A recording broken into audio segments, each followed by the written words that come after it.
Naranasan mo na bang makilala ang isang tao na parang hindi tinatablan ng panahon?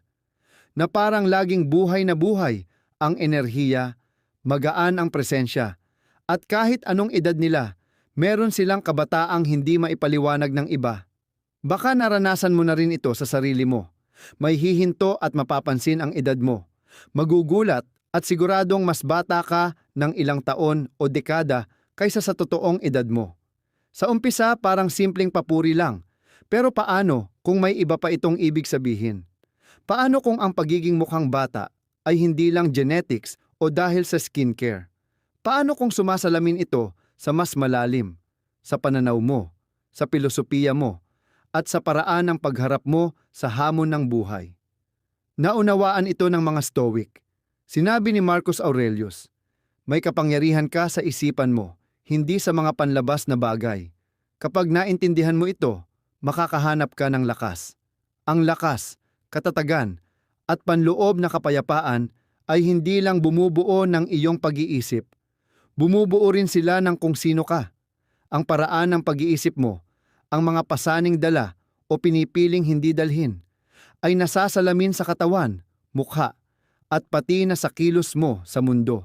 Yung mga mukhang hindi tumatanda, madalas may tagong mga ugali at pananaw na parang panangga laban sa stress, pagsisisi at negatibidad.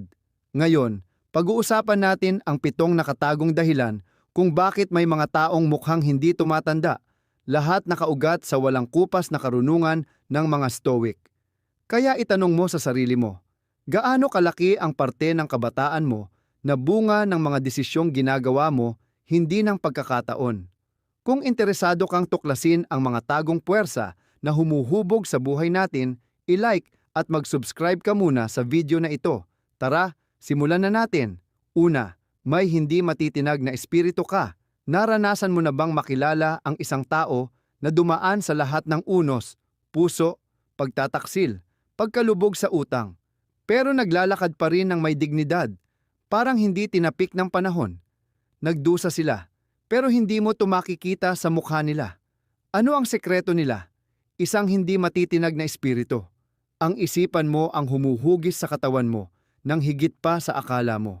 Ang stress, lungkot at pagkabahala ay di lang bumigat sa pag-iisip mo. Umiukit din yan sa balat mo, sa tindig mo, at paano ka kumikilos sa buhay. Yung mga parang hindi tumatanda, hindi lang pinagpala ng magandang lahi. Sila ang mga master sa emotional resilience. Sa halip na pagharian sila ng emosyon, sila ang nagkokontrol nito. Sabi nga ni Marcus Aurelius, may kapangyarihan ka sa isipan mo, hindi sa mga panlabas na bagay. Kapag naintindihan mo ito, makakahanap ka ng lakas. Ang lakas ay hindi tungkol sa pag-iwas sa sakit. Ito'y pagharap dito ng hindi nagpapadaig. Ang stress, tahimik na sumisira. Hindi lang ng kapayapaan pati ng kabataan mo. Pansin mo ba, yung mga mabilis tumanda, madalas yung mga pinapabayaang mamuno ang stress sa buhay nila? Lagi silang nakadikit sa pagkabigo, sama ng loob, at laging nag-aalala. Ang bigat na ito, pinipilit ang katawan sa survival mode, binabahan ng cortisol. Ang stress hormone na dahilan ng kulubot, mapanot na balat, at pagod. Sa katagalan, ang stress hindi lang nagpaparamdam ng pagtanda. Pinapakita niya ito. Pero may mga tumatangging magpadaig sa hirap ng buhay. Natatamaan sila pero hindi nagpapaiwan sa mga pasa. Bawat pagbagsak, bumabangon ulit. Ang resilience nila, hindi pagtanggi, isang desisyon. Desisyon na bitawan ang hindi makokontrol, tumutok sa kaya lang nilang baguhin. Hindi sila nagsasayang ng lakas sa pagkamuhi sa nakaraan o pangamba sa hinaharap. Tinatanggap nila ang hirap ng buhay ng may kalmadong determinasyon. Alam na ang struggle ay parte ng buhay, pero ang paghihirap ay may choice. Nakikita ito sa mukha nila, matingkad na balat, maliwanag na mga mata, at damang-dama mong buhay ang kanilang enerhiya. Kung lagi kang sinasabihang mukha kang mas bata sa edad mo, itanong sa sarili, ikaw ba yung laging sumusulong anuman ang pagsubok? Hinaharap mo ba ang hirap ng may tahimik na tapang? Tumatanggi ka bang dalhin ang mga bagay na wala kang kontrol? Kung oo, baka natuklasan mo na ang isa sa pinakamalaking sikreto sa pagiging ageless. hindi lang sa itsura, kundi sa diwa rin. At kung hindi mo pa ito napag-aaralan, ngayon ang tamang panahon. Bitawan ang hindi mo kayang kontrolin. Hanapin ang lakas sa gitna ng laban. At tumangging paigtingin ng buhay ang mga pasanin. Kasi habang dadaan ang mga taon, ikaw lang ang pwedeng magdesisyon kung sa kalendaryo lang ba sila lilikha ng marka o pati sa kaluluwa mo. Pangalawa, niyayakapin mo ang pagbabago, hindi ito kinakatakutan. Napansin mo na bang may mga taong parang hindi tinatablan ng oras? Kahit anong edad, sumasabay sila sa agos ng buhay, puno ng kuryosidad, bukas palad. Parang bata pa rin ang pag-iisip. Sila ang nakakabuo ng sikreto sa pagiging bata. Hindi lang katawan, kundi pati isipan at diwa. Ano ang sikreto? Hinaharap nila ang pagbabago, hindi tinatakasan. Ang pagtakbo sa pagbabago, isa sa pinakamabilis na dahilan ng pagtanda. Hindi lang pisikal, pati na rin mental at emosyonal. Yung mga nagsasara sa pagbabago, nauubos sa stress, inip at stagnation. Nagiging mas rigid ang isip, paulit-ulit ang gawain, at pati presensya nila ramdam mong mabigat dahil sa pagtanggi nilang umunlad. Siguro nakita mo na, mga guhit sa noo, matigas na galaw, mabigat na enerhiya. Mga taong tila tinitiis lang ang buhay, hindi tinatangkilik. Kontra mo naman yung mga mukhang bata pa rin kahit nasa 52, 62 o lampas pa. Ayaw nilang idikta ng panahon ang sarili nila. Sa halip na kumapit sa nakaraan, niyayakap nila ang kasalukuyan. Hindi sila nagsasabing, matanda na ako dyan. Ang tanong nila, bakit hindi? Habang buhay silang natututo, bukas sa bagong kaalaman, handang tumalon palabas ng comfort zone. Ang pagbabago para sa kanila, hindi banta, kundi pagkakataon, para mag-grow, madiskubre, at ma-reinvent ang sarili. Ang adaptability nila, hindi lang pampasaya ng kaluluwa. Isa ito sa pinaka-epektibong anti-aging ayon sa siyensya. Kumpirmado, ang mga patuloy na natututo, aktibong nakikisalamuha, tsaka bukas ang isip, mas matalas mag-isip, mas masigla, at mas malakas pangangatawan. Matalas ang utak, buhay ang diwa, at ito'y nagre-reflect sa itsura nila. May natural na glow na hindi maisasabotahe. Hindi nila dinadala ang bigat ng pagsisisi. Hindi sila naninigas sa bigat ng pagtanggi. Sa halip, tagos ang youthful energy nila. Kung nagtataka ka, bakit may mga taong parang biglang tumatanda, habang may iba na parang hindi tinatapik ng panahon, tingnan mo yung pagharap nila sa pagbabago. Ang nagsasara at takot sa bago, mas mabilis tumanda, panlabas at panloob. Pero yung kasabay ng agos, tinitingnang adventure ang bawat liko ng buhay, nananatiling bata sa paraang hindi kayang pantayan ng kahit anong cream o treatment. Ang totoo, ang pagtanda hindi lang bilang ng taon. Nasa paraan din ng pagtanggap mo sa pagbabago. Kung tatanggi kang sumabay at palulugaran ng takot ang mga desisyon mo, maaalinlangan mo ang sarili bago ka pa tumanda. Pero kung yayakapin mo ang bago, palaging curious, at panatilihin ang kaisipan mong bukas, dadala ka ng enerhiya na mapapatanong ang iba. Ano ang sekreto mo? Pangatlo, laging kuryoso ang isipan mo. Naranasan mo na bang makilala ang isang taong ang lakas ng enerhiya parang hindi tinatablan ng oras? Kahit nasa 40, 50 o 60 sila, dala-dala nila ang ningning ng isang mas bata. Ano ang secret? Hindi lang ito genetics o maalagang skincare. It's their curiosity. Akala ng marami, ang kabataan mukha lang ang basihan. Pero mali yon. Nagsisimula ito sa utak. Sa sandaling tumigil kang maging curious, huminto sa pagtatanong, at hindi na naghangad ng mas malalim na pag-unawa, dun ka nagsisimulang tumanda sa paraang di kayang baliktarin ng kahit anong anti-aging cream. Ang mind na walang gana nagdadala ng buhay na stagnant. Yung paulit-ulit na araw, hindi na nagchi-challenge ng sarili. Dahan-dahang namamatay ang spark na dati mong taglay. Makikita mo yon sa postura, sa pagod sa mata, at sa monotonong salita. Hindi na sila talaga nabubuhay, umiiral na lang sila. Sa lungat nito, yung mga laging curious, never nilang pinipigilang matuto. Lagi nilang sinisikap na tuklasin ang mundo, ang ibang tao, at ang sarili nila. humahanap ng bagong hobbies, kinakalaban ang sariling paniniwala, sinasaliksik ang di pamilyar at ginagawang adventure ang buhay, hindi pasanin. Laging matalim ang utak nila at dahil dito, sinasama ng katawan ang liksi. Hindi lang ito filosofiya, patunayan ng siyensya. Ang mental stimulation nagpapanatiling active sa utak, nagbabawas ng cognitive decline at tumutulong pa sa pagbagal ng pagtanda. Pero ang kuryosidad ay hindi lang nagpepreserba ng iyong talino. Binabago rin nito ang kabuuang enerhiya mo. Napansin mo na ba na yung mga tao na may parang pambatang tuwa sa buhay ay parang nag-glow?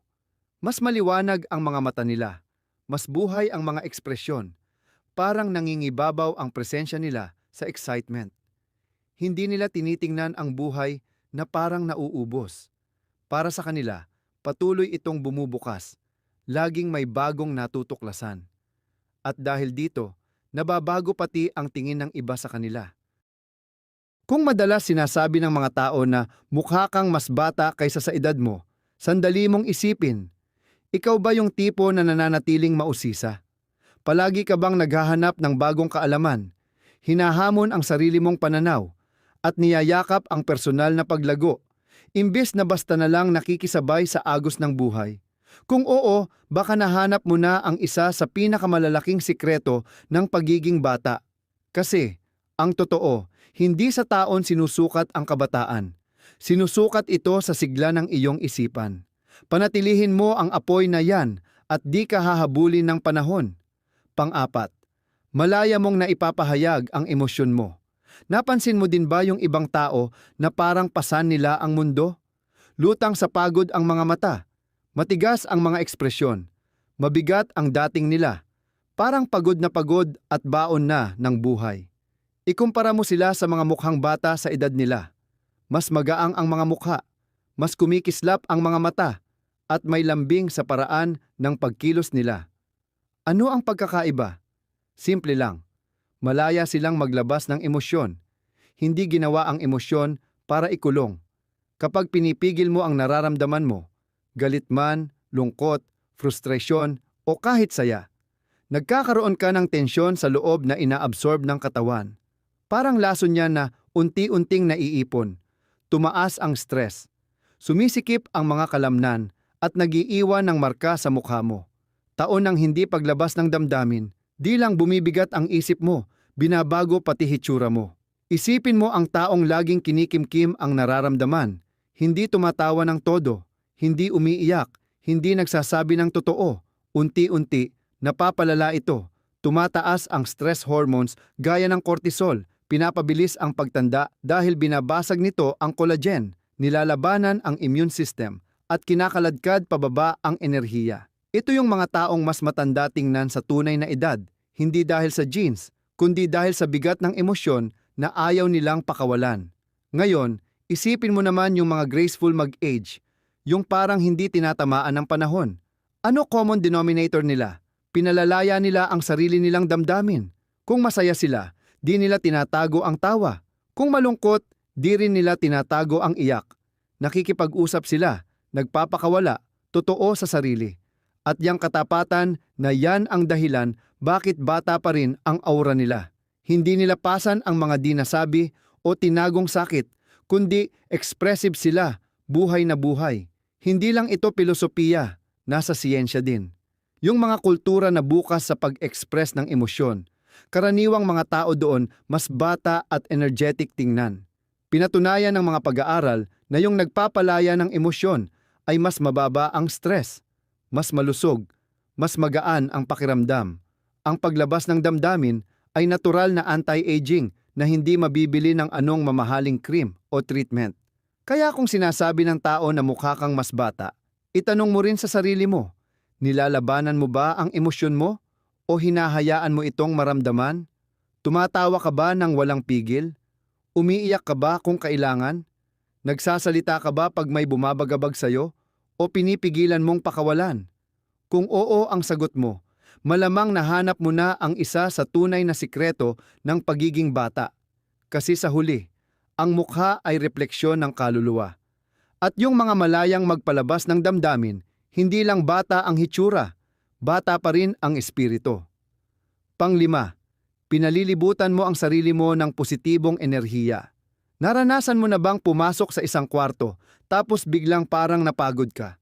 O kaya'y may nakausap ka na pagkatapos ng ilang minuto parang ubos ka na? Yan ang epekto ng energy. Nakakahawa, positibo man o negatibo. At kung palagi kang nakasalamuha sa negative, hindi lang isip ang naapektuhan. Unti-unti nitong pinapabilis ang pagtanda ng katawan mo kahit di mo napapansin. Ang totoo, yung mga taong pinalilibutan mo, sila mismo ay malaking faktor sa kung gaano ka kabata. Kung ang araw-araw mong paligid ay puno ng reklamador, kritiko o negative na tao, parang sumisipsip ng enerhiya nila sa'yo. Tumataas ang stress, sumisikip ka, at unti-unti sumasalamin ito sa katawan, sa postura, sa ekspresyon, pati na sa overall health mo. Tumingin ka sa paligid, may mga taong mukhang mas matanda sa edad nila, bulag sa negativity nila, halata sa pagod na mata, malalim na kunot, at bigat ng presensya. Pero meron ding parang laging bata. Kahit ilang taon na sila may glow, may vibrance, parang laging buhay na buhay. Secret nila? Mapili sila sa sinasamahan nila. Piling-pili mga tao na nakataas ng level, masaya kausap, at positive ang vibes. Alam kasi nila ang simpleng katotohanan. Ang negative energy ay mabagal na lason at ayaw nilang hayaang lasunin sila. Pinapatunayan ito ng siyensya. Hindi lang nagpapasaya ang positive social interactions. Nakakatulong pa sa pagbabagalan ng pagtanda ng katawan. Laughter, meaningful connection, at inspiring conversation.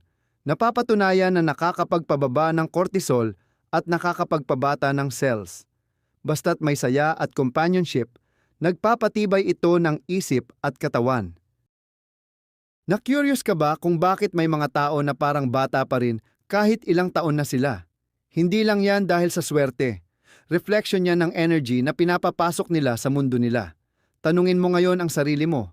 Yung mga taong kasama mo araw-araw, dinadagdag ba nila sa energy mo o sila yung unti-unting sumisip-sip? Pagkausap mo sila, gumagaan ka ba o parang may bigat sa balikat mo? Kung palagi kang napapaligiran ng negativity, baka apektado ka na pala at di mo alam. Pero good news, may magagawa ka. Pumili ka ng environment na nakaka-boost, hindi nakakaubos. Piliin ang mga relasyon na nagbibigay liwanag, hindi dumidilim. Kasi sa huli, hindi lang sa hitsura sinusukat ang kabataan. Nasa enerhiya mo yan. At yung energy na yan ay nakadepende sa mga taong pinapalibot mo sa sarili mo. Kaya kung mukha kang mas bata sa edad mo, baka hindi lang dahil sa genes o good habits. Baka dahil din alam mong palibutan ang sarili mo ng energy na tunay na nagpapabuhay sa'yo. Pang-anim, nabubuhay ka na may passion at purpose. Napansin mo na ba yung ibang tao na parang pagod sa buhay?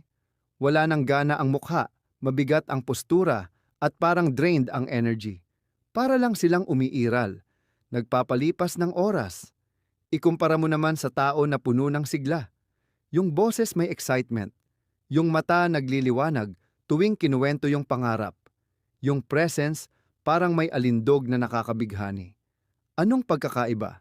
Passion at purpose. May dahilan para gumising tuwing umaga. Yung mga taong walang passion, kadalasan, mas matanda tingnan. Kapag walang laman ang buhay at wala kang inaabangang bagay na magpapasaya, ramdam ng katawan mo pati emosyonal mo.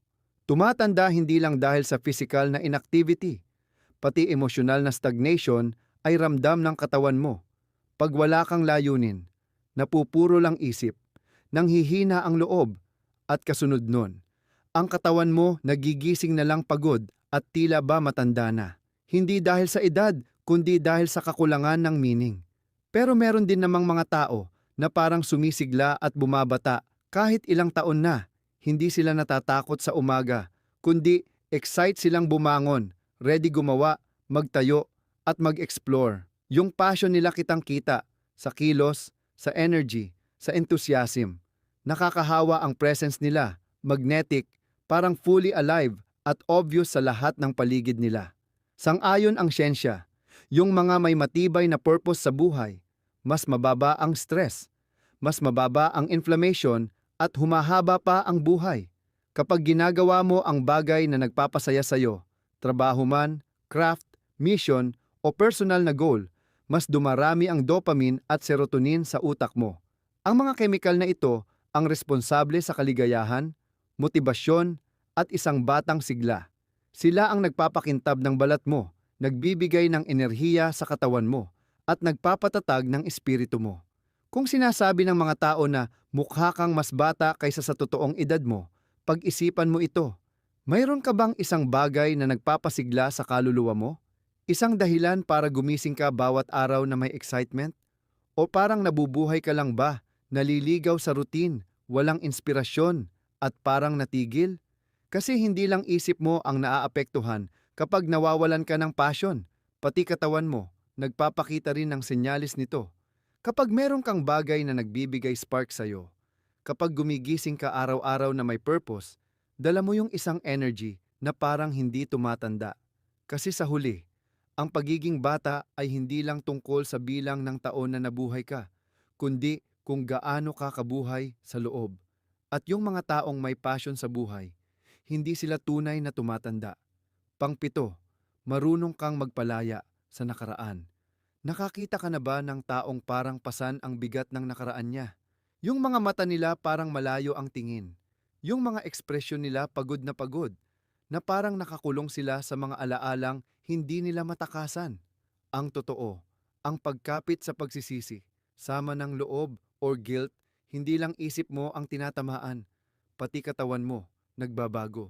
Bumibigat ka lalo, tumataas ang stress, at habang tumatagal, nagpapabilis ito ng pagtanda mo sa mga paraang baka di mo namamalayan. Mabigat ang nakaraan.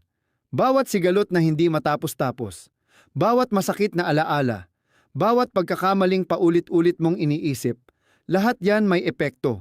Tumataas ang stress hormones kagaya ng cortisol kapag lagi mong iniisip yung mga bagay na di mo na kayang palitan. At kalaunan, yung chronic tension na yan, nagre-resulta ng mabilis na pagtanda, pagkulubot at sakit pa nga. Baka nakita mo na rin ito sa mga taong hindi makabitaw sa pait ng nakaraan. Yung mukha nila parang tumigas, natuyo na ang sigla, parang giniling sila ng buhay. Pero may mga tao naman na parang effortless ang kabataan kahit anong edad nila. Ano kaya ang sikreto nila? Hindi nila hinahayaang tukuyin sila ng nakaraan. Natuto silang tanggapin at mag-move on. Alam nilang ang pagkapit sa sakit ay sila lang ang nahihirapan, hindi ang mga taong nanakit sa kanila. Imbes na malunod sa pagsisisi, nakatuon sila sa kasalukuyan. Imbes pagdaanan paulit-ulit ang pagkakamali, pinipili nilang maghilom, magbago, at lumaya. Alam nila ang isang mahalagang katotohanan. Tapos na ang nangyari. Ngayon lang may kontrol sila.